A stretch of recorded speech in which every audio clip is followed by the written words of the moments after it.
warm welcome to all our viewers. Today's program is a one very close to our hearts. Indeed, we're incredibly excited to delve into the remarkable life and achievements of a true giant in the field of marine biology.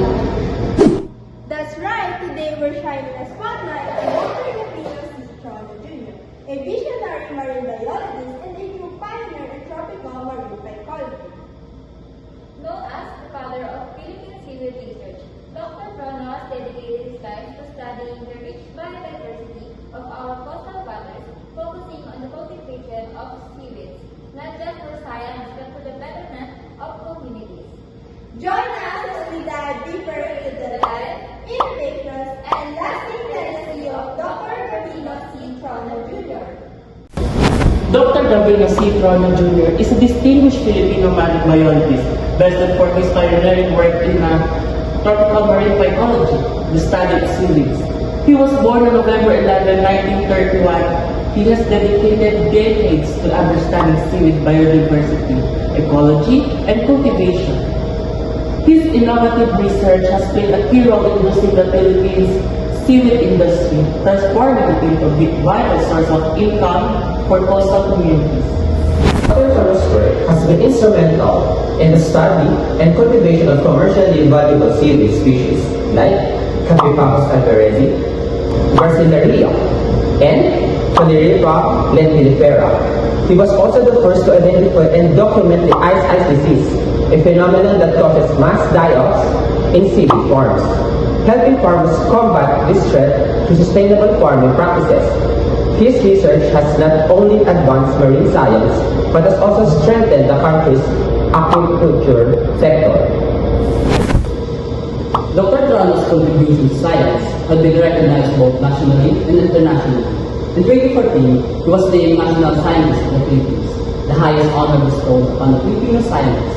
He has also received accolades from prestigious organizations such as the Asia Pacific Society of Applied Psychology and the National Academy of Science and Technology. These awards reflect his invaluable role in advancing marine research and supporting sustainable livelihoods. Now, because I was the one who knows how to swim and dive, I was always able to collect the best specimens. Because of that experience, I learned to appreciate the beauty and the biodiversity of the marine environment. That experience actually prodded me to continue my studies on the seaweed flora.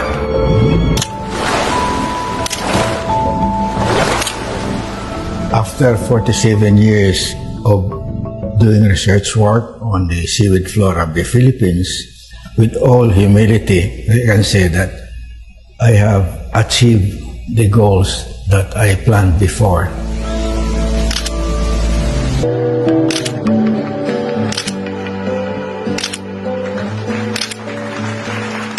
Wala akong sinasandalan, kundi my faith in the Lord. Thank you for joining us in celebrating the life and legacy of Dr. Gabino C. Trono Jr., whose unwavering dedication to marine science and his transformative contributions to sustainable aquaculture continue to inspire scientists, students, and community alike. This story is a powerful reminder that science, when driven by purpose, can truly change lives and protect our planet. Dr. Trono's work serves as beacon illuminating the path towards a more sustainable and equitable future for all. We hope you've been inspired by his journey. Thank you for